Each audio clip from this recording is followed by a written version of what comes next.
Hi. I thought I'd talk to you today about some of the roots to the frustrating patterns that we live, because we all do it. There are all sorts of things that we do and we consistently do and we want not to do, but we just keep doing it. And there's always a really good reason for it. Anything that's not working, however much we don't like it, will have a really good purpose behind it, even if it's not working. Sorry.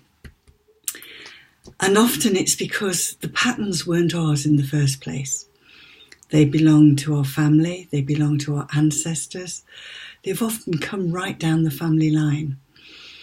And those patterns were created by somebody somewhere as part of a survival strategy for the life that they were living right then.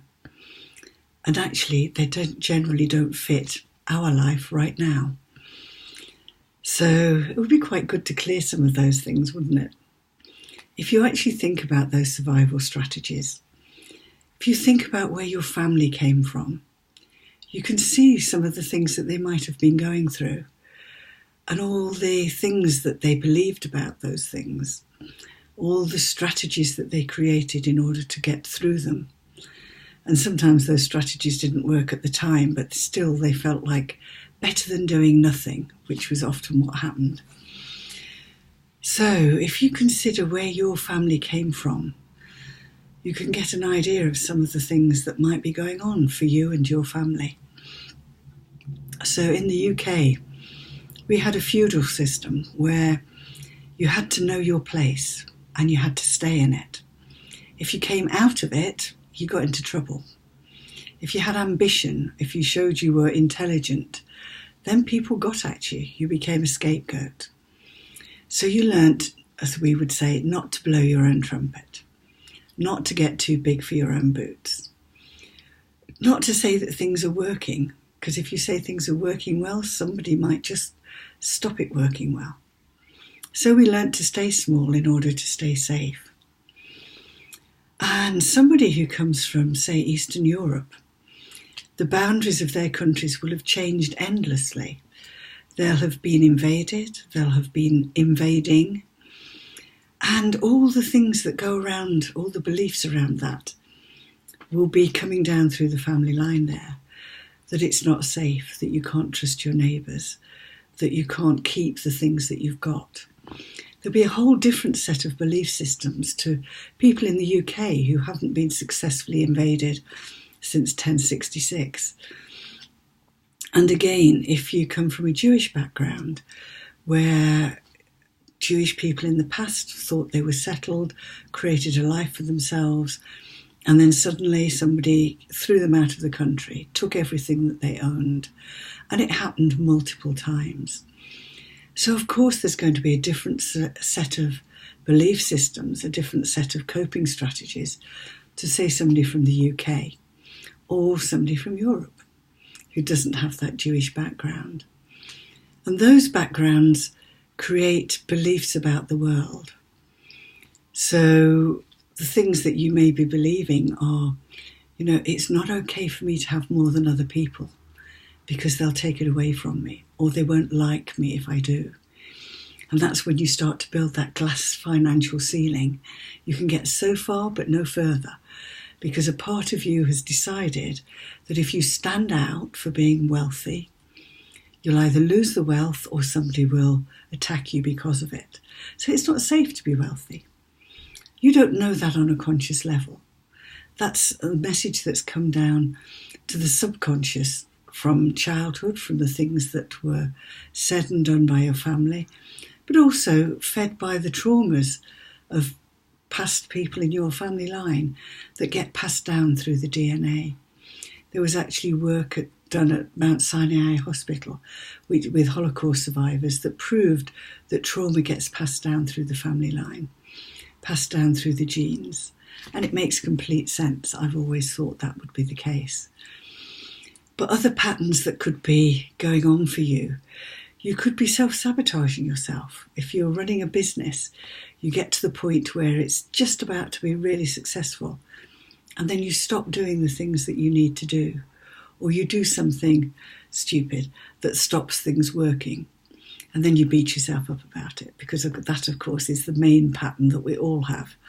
It's not just what we do, it's the meaning we make about ourselves because of it. And, there could be a part that believes being successful means you're going to be seen, and being seen isn't safe. So it's safer not to be successful. And I can remember with my own business, I got to the point where I was looking at what I was doing and thinking, wow, this is fantastic. This is great. I've got all this coming in. It's so brilliant. And I could hear my dad's voice going, it didn't actually say don't count your chickens before they hatch, but that was the inference. Don't say things are working because the gods will mock you. And as I heard that, everything stopped. All the phone calls stopped. Nobody contacted me. And from a really successful business, there was 2 weeks of silence and panic and lots and lots and lots of tapping. And just as I got to the, well, whatever will be, it'll all work out okay in the end, the whole thing changed and the phone started again. And what's more, I did that twice. And then a third time, my husband actually managed to cancel my business phone number accidentally. And the phone company wouldn't let me have it back. That did take a lot of tapping. And I rang the company every day trying to get my phone number back, because it was on all my business cards, everything I'd ever given out, my website, everything. And eventually I found somebody whose boyfriend worked in the number allocation department, and she persuaded him to give me my number back. But that took a lot of tapping, a lot of clearing, and a lot of noticing the layers and layers and layers of beliefs that weren't actually mine originally, that were in the way.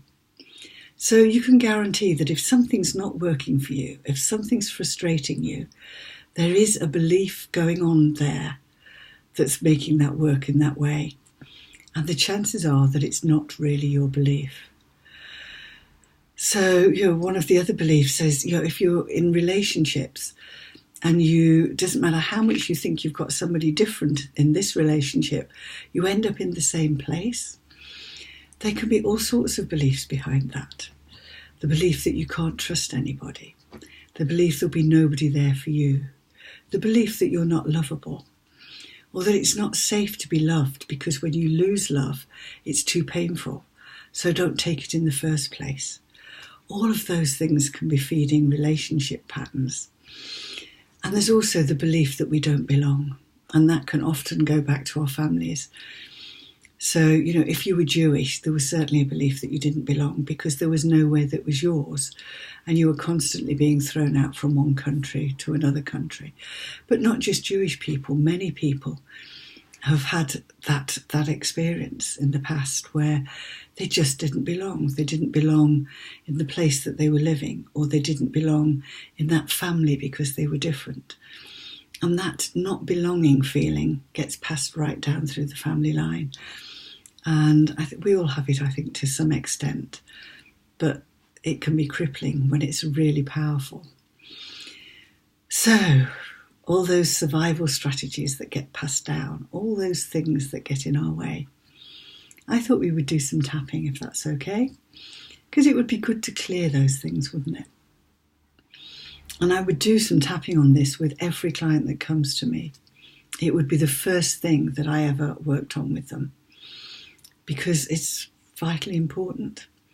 If you're trying to live your life now, you have enough of your own strategies, your own patterns, your own rubbish, your own stuff to deal with. If you're actually holding other people's stuff too, it just becomes impossible. Especially when you don't realise it's not yours, because how do you let go of something that isn't really yours anyway? So let's do some tapping and see what goes on. And if you want to do some more tapping with me, my details, I'm sure, will be on something that John sends out. But in case, it's www.jacquicrooks.com. There's lots of ways of working with me, lots of YouTube videos you can check out. So, most of the time I tap on the karate point these days. So just keep tapping. And And if I move somewhere else, you'll see as we go through. So even though I have so many frustrating patterns running in my life, I deeply and completely love and accept myself anyway. And you might want to just check on the frustrating patterns. If there's something specific that you want to work on, then let that be the focus while you're tapping. So just let your subconscious know that anything linked to that frustrating pattern is what you want to clear. Otherwise, just put in the pot any frustrating pattern. Why go for one when you can go for half a dozen or more? Okay, so even though the roots of some of the frustrating patterns in my life may go way, way back, they may not have been mine in the first place. I deeply and completely love and accept myself and anyone else who contributed in any way to those frustrating patterns. Even though there's all those frustrating patterns getting in my way, and I don't quite know what to do about it, because I don't quite know where they came from or what they're about. I deeply and completely love and accept all the parts of me who assumed they were my patterns and have been acting as though that's true right up until now. Even though these frustrating patterns are getting in my way, and most of them I'm sure come from elsewhere, I'm open to the possibility that wherever they come from, I'm finally able to release them on behalf of me and behalf of all of those people who contributed their own version of these strategies and these patterns to be passed down through the family line. And I deeply and completely love and accept myself and everyone else involved. And I've just realised I wasn't leaving a gap for you to say anything. And if that happens again, just think along with me. It will work just as well. So even though things went on in my ancestors' lives that were scary, that were painful, that got in their way, and they created all sorts of beliefs based on that. Beliefs about themselves, beliefs about the world, and they were just designed to try and keep them safe. And I deeply and completely love and accept myself and all those people who contributed their bit. Even though they passed down what they had, partly because they thought it would be helpful, and maybe partly in the hopes that someone somewhere would be able to do something with it. And maybe that's me. And I deeply and completely love and forgive and accept myself and everyone else involved. Maybe. Even though I'm carrying the burden of other people's traumas, other people's survival strategies, other people's mistaken beliefs. I love and accept me, the parts of me who accepted all of that stuff, and all the people who contributed in any way to it. And I'd like them to know I'm going to clear this stuff now on behalf of all of us. with my thanks for all that I've gained from working through all of this. And I deeply and completely love and forgive and accept myself and everyone else involved. Loving and accepting myself, all parts of me, and everyone else involved, whatever life they lived. Giving them my thanks, because I am who I am because of dealing with this. And I'm here now with all the resources I've gained. And I'm now releasing anything that's no longer for my highest good. Anything that's not mine. Anything that's not me. I now release back to the universe for recycling into something more useful. With my thanks. And I love and accept us all. And just take a breath. You might like to take some water. Just take a moment. And you might have noticed things popping up while you were doing that work. You might have recognized times that you were running somebody else's belief. Anything that you noticed, anything that you felt, anything that you came up, that came up is another thing to tap on. Because this is an ongoing process. We've started it today. And you're going to notice things that when you look at them, you'll realise really isn't yours from this life. And of course it could be yours from another life. In which case you can just say, and even though this comes from another life, I'm in this life now, and I choose to release it. In fact, let's do that now. Even though some of the patterns I'm running